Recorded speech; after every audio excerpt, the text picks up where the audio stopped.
Recently हमने देखा कि रिबेल ग्रुप्स और मिलिटेंट्स ने बड़ी बड़ी सरकारों को गिरा दिया।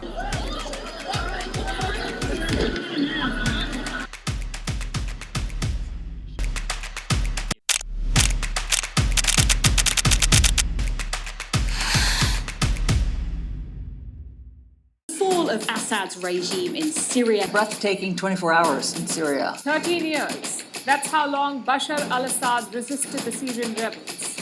The rebels declare the city free from Assad's 24-year rule.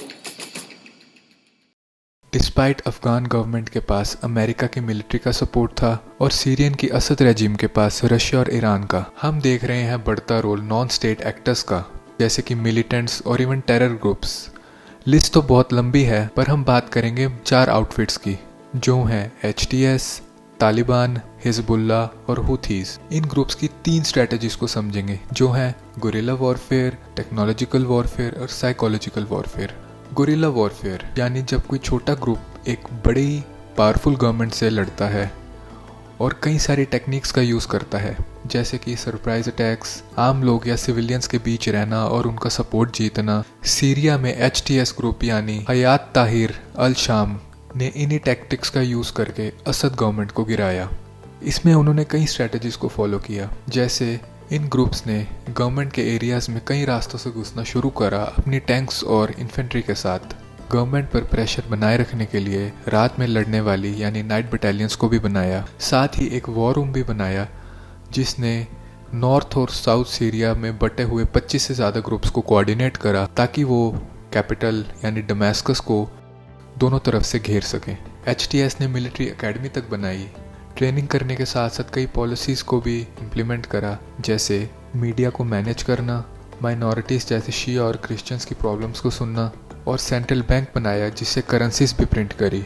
Currency के साथ HTS ने लोकल लेवल पे गवर्नमेंट्स भी बनाई, जिसका नाम था सीरियन सैल्वेशन गवर्नमेंट, जिससे वो अपने कंट्रोल्ड एरियाज़ को गवर्न कर सकें। इन स्ट्रेटजी से HTS ने अपने सिटी इदलिब से अलेप्पो को सिर्फ 2 दिन में एक्वायर कर लिया, जिसको असद गवर्नमेंट को 4 साल लगे थे फिर से एक्वायर करने में। अब हम सीरिया से यमन चलते हैं, जहाँ एक रिबेल ग्रुप हुथी कई सालों से गवर्नमेंट के खिलाफ लड़ रहे हैं। हुथीज ने प्लान बनाया और अपनी स्ट्रेटेजिक लोकेशन का फ़ायदा उठाते हुए इन्होंने शिपिंग लेन्स को टारगेट करा, जिससे ट्रेड और ट्रैफिक डिसरप्ट हुआ और कई यूरोपियन और अमेरिकन कंपनीज को लॉस हुआ। 2023 नवंबर में हुथीज ने एक शिप गैलेक्सी लीडर को तो हाईजैक ही कर लिया। इन गुरिल्ला वॉरफेयर्स को और भी इफेक्टिव बनाता है टेक्नोलॉजी का यूज़, जो हमें लाता है अपने दूसरे एरिया पर, जो कि है टेक्नोलॉजिकल वॉर।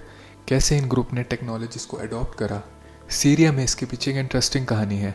जब रशिया और ईरान ने HTS और ग्रुप्स पर ड्रोन से बॉम्बिंग करी, तो इन ग्रुप्स ने इन ड्रोन्स को रिकवर करके इनको रिवर्स इंजीनियर करके एक अपनी ड्रोन की यूनिट तक बना दी, जिसका नाम इन्होंने फैल्कन ब्रिगेड रखा, जो ड्रोन्स की प्रोडक्शन, मैन्युफैक्चरिंग और डेवलपमेंट को देखती थी। ड्रोन से HTS ने सीरिया के कई एरियाज़ को टारगेट करा, खासकर एयरपोर्ट और मिलिट्री के इंस्टॉलेशंस, जिससे सीरिया की गवर्नमेंट को बहुत लॉस हुआ। सीरिया के बाहर यमन में भी हुथीज ने ड्रोन के पार्ट्स को 3D प्रिंट करना शुरू कर दिया, और हिजबुल्ला ग्रुप जो लेबनान में एक्टिव है, उसने तो ड्रोन से इजरायली PM नेतन्याहू के घर पर ही अटैक कर दिया। टेक्नोलॉजी का यूज़ और भी असरदार हो जाता है जब उसमें साइकोलॉजी का यूज़ होता है। ये हमें अपने थर्ड एरिया पर लाता है, जो कि है साइकोलॉजिकल वॉरफेयर, जो दुश्मन को एक मेंटल चैलेंज देता है और उनको मोरल डाउन करता है। अफगानिस्तान में तालिबान हमें गांव के अनएजुकेटेड लोग लग सकते हैं, पर उन्होंने बड़े बड़े एम्पायर्स को साइकोलॉजी का यूज़ करके हराया है। जैसे तालिबान ने सोशल मीडिया का यूज़ करा प्रोपेगेंडा के लिए और फेक बॉट्स तक का भी इस्तेमाल करा, और इन्होंने एक नैरेटिव सेट करा अपनी फेवर में कि इनकी लीडरशिप को अब कॉन्फ्रेंसेस से इनविटेशन आ रहे हैं और ग्लोबल लेवल पर इनको एक्सेप्टेंस मिल रही है। साथ ही तालिबान ने जो हथियार कैप्चर करे थे, उन्हें ऐसे शो करा कि अफ़गान गवर्नमेंट को छोड़कर सोल्जर्स तालिबान में आ रहे हैं।